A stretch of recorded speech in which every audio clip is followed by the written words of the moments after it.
Hello students, ये issue of share का दूसरा वीडियो है। और पहला वीडियो में हम लोगों ने सीखा था कि शेयर किसे कहते हैं और शेयर्स के कितने टाइप्स होते हैं और शेयर्स टॉपिक के अंतर्गत कौन कौन सा टॉपिक पढ़ना है। आज हम लोग इशू ऑफ शेयर्स का जो टॉपिक है उस पे जो स्टडी मटेरियल था कि कौन कौन सा टॉपिक आपको इशू ऑफ शेयर्स के रिगार्डिंग पढ़ना है, उसी में से पहला जो टॉपिक है उसके बारे में आज हम लोग डिस्कशन करेंगे। तो पहला टॉपिक था at par, at premium, at discount. अब आप लोग के मन में सवाल आता होगा कि एट पार होता क्या है, एट प्रीमियम और एट डिस्काउंट ये होता क्या है। तो एट पार मतलब कहने का मतलब है कि जब भी आप छोड़ दीजिए, अभी एट पार को आप मत जानिए, अभी आप ये जानिए कि इशू ऑफ शेयर्स का जो टॉपिक है इससे रिलेटेड अगर आपका क्वेश्चन होगा तो उस क्वेश्चन को सॉल्व करने के लिए आपको क्या क्या चीज़ चाहिए।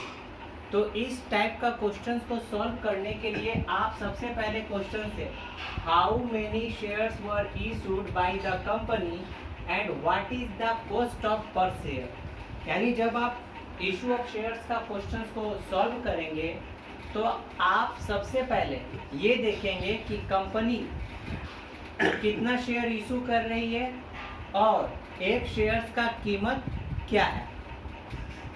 क्या देखेंगे?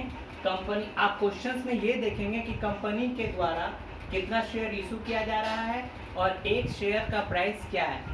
तो 8 पार में सपोज दैट एक कंपनी 10,000 शेयर इशू कर रही है और एक शेयर का प्राइस 10 रुपया है, 10 इंच। यहाँ पे 8 पार कहने का मतलब है कि कंपनी के द्वारा शेयर्स का रेट निर्धारित करना। तो कंपनी जो है वो अपना शेयर्स का प्राइस कितना रखी है, 10 रुपया। 8 प्रीमियम में शेयर का प्राइस कितना हो गया, 12 रुपया। 8 डिस्काउंट में कंपनी ने शेयर का प्राइस कितना कर दिया, 9 रुपीज, 9 रुपया। ठीक है, अब यहाँ पे आप गौर कीजिएगा, एट पार में 10 रुपया प्राइस था, 8 प्रीमियम में कंपनी ने अपना शेयर्स का प्राइस जो 10 रुपया वाला था उसको 12 रुपया कर दिया। तो यानी जितना का इंक्रीजमेंट हुआ, 10 रुपया वाला शेयर्स का रेट कितना कर दिया गया, 12 रुपया। इंक्रीजमेंट कितना हुआ, कितना का वृद्धि हुआ, 2 रुपया का वृद्धि हुआ। वही 2 रुपये जो है उसको हम प्रीमियम बोलेंगे। डिस्काउंट की बात करें तो जो 10 रुपया वाला शेयर्स जो कंपनी ने 10 रुपया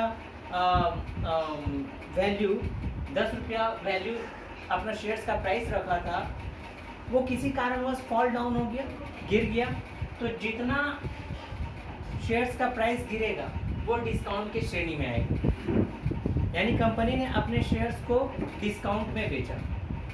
इस प्रकार आप देखेंगे एट पार में जो कंपनी के द्वारा रेट लगा, फेस वैल्यू निर्धारित किया जाता है, उसी पे शेयर्स को इशू करती है। प्रीमियम में क्या होता है कि मान लिया जाए शेयर्स का प्राइस 10 रुपीज़ है और कंपनी 12 रुपया उस शेयर्स का प्राइस कर देती है। दैट मीन्स जितना का इंक्रीजमेंट हो रहा है वो आपका प्रीमियम हो जाएगा। और डिस्काउंट में मान लिया जाए कंपनी ने शेयर्स का प्राइस 10 रुपीज़ पर शेयर्स रखा है और आगे चल कर के उसका शेयर्स नहीं बिक रहा है कंपनी का, तो उसने क्या किया कंपनी ने कि अपना शेयर्स का प्राइस जो 10 रुपया वाला था उसका रेट को गिरा करके उसने बोला कि 1 रुपया कम कर दिया जाए।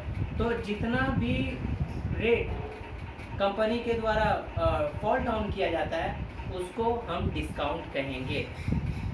तो इस वीडियो के माध्यम से आप लोगों ने ये सीखा होगा 8 पार में किस तरीके से शेयर का प्राइस होता है, 8 प्रीमियम में पर शेयर का प्राइस कैसे चेंज होता है और जितना वैल्यू इंक्रीज होता है उस इंक्रीज वाला वैल्यू को हम क्या कहेंगे और डिस्काउंट में क्या रूल है। और जब भी आप, एक बार फिर से हम अपनी बात को दोहराना चाहेंगे कि जब भी आप शेयर्स का सवाल बनाएंगे तो ये कॉन्सेप्ट पे आप एकदम फोकस कीजिएगा।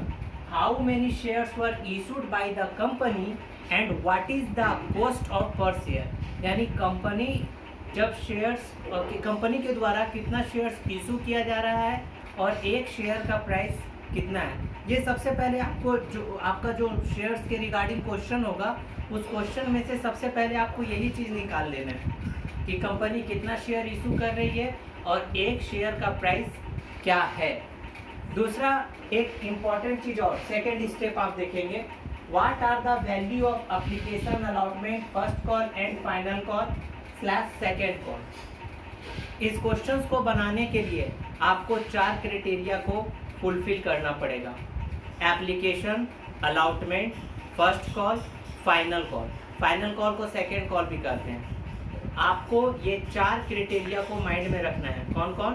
एप्लीकेशन, अलॉटमेंट, फर्स्ट कॉल और फाइनल कॉल। और इसका वैल्यू, सपोज दैट ये 4 क्राइटेरिया जो हम कह रहे हैं, एप्लीकेशन, अलॉटमेंट, फर्स्ट कॉल और फाइनल कॉल, अब सवाल होता है कि इसका वैल्यू हमको कहाँ से मिलेगा। तो applications, allotment, first call, final call, ये चारों कॉल्स का वैल्यू, ये चारों क्राइटेरिया, ये चारों कैटेगरी का वैल्यू आपका क्वेश्चंस में अवेलेबल होगा। यानी जब भी आप शेयर्स का सवाल बनाएंगे तो आपको ये 2 कॉन्सेप्ट्स एकदम ध्यान में रखना है। कंपनी के द्वारा कितना शेयर इशू किया जा रहा है और एक शेयर का प्राइस कितना है, और दूसरा एप्लीकेशंस का क्या रेट है, अलॉटमेंट का क्या रेट है, फर्स्ट कॉल का क्या रेट है, फाइनल कॉल का क्या रेट है। ये सारा रेट आपका क्वेश्चंस में अवेलेबल होगा और आप इस तरीके से लिखेंगे, जैसे ये हो गया एप्लीकेशन, अलॉटमेंट, फर्स्ट कॉल और फाइनल कॉल। ये सारा का वैल्यू आपका क्वेश्चन में, इसका वैल्यू मान लेते हैं 2 रुपया, 3 रुपया, 2 रुपया, 3 रुपया। अब ये जो पैसा है, इसी पैसा को कंपनी इंस्टॉलमेंट टाइप के मतलब इसको हम क्या कहेंगे कि कंपनी सारा जो पैसा है वो इकट्ठे नहीं मांग रही है, वो इंस्टॉलमेंट के थ्रू, मतलब आप इसको इंस्टॉलमेंट के रिगार्डिंग कह सकते हैं कि एप्लीकेशन, जब आप शेयर्स को परचेज करने के लिए जाते हैं तो एप्लीकेशन, आपने कहा कि जैसे कंपनी का शेयर है 10,000, तो 10,000 में आपने कहा कि ऐसा कीजिए मेरे को 500 शेयर्स दे दीजिए, तो आप कितना का एप्लीकेशन कर रहे हैं? 500 शेयर्स का। और कोई दूसरा आदमी है वो बोला 1000 शेयर्स मेरे को दे दीजिए। तो जितना जितना शेयर्स पब्लिक के द्वारा सब्सक्राइब किया जाता है, परचेज किया जाता है, तो आप यहाँ क्या करेंगे कि एप्लीकेशंस का रेट 2 रुपीज़, अलॉटमेंट का 3 रुपीज़, फर्स्ट कॉल 2 रुपीज़ और फाइनल कॉल 3 रुपीज़। यानी इसी पैसा को कंपनी इस कैटेगरी में लेती है। ठीक है, आप टोटल करके भी देख लीजिएगा, ये 10 और इसको भी जब हम टोटल करेंगे तो 10 हो जाएगा। यानी जब भी आप सवाल को बनाइएगा तो आप ये और ये 2 चीज़ पे आपको कॉन्सेप्ट्स क्लियर रखना है, और आप जो भी सवाल को बनाएंगे ये सारा चीज़ को आपको इस तरीके से पहले वर्किंग नोट कर लेना है, उसके बाद आप सवाल को बनाएंगे। धन्यवाद।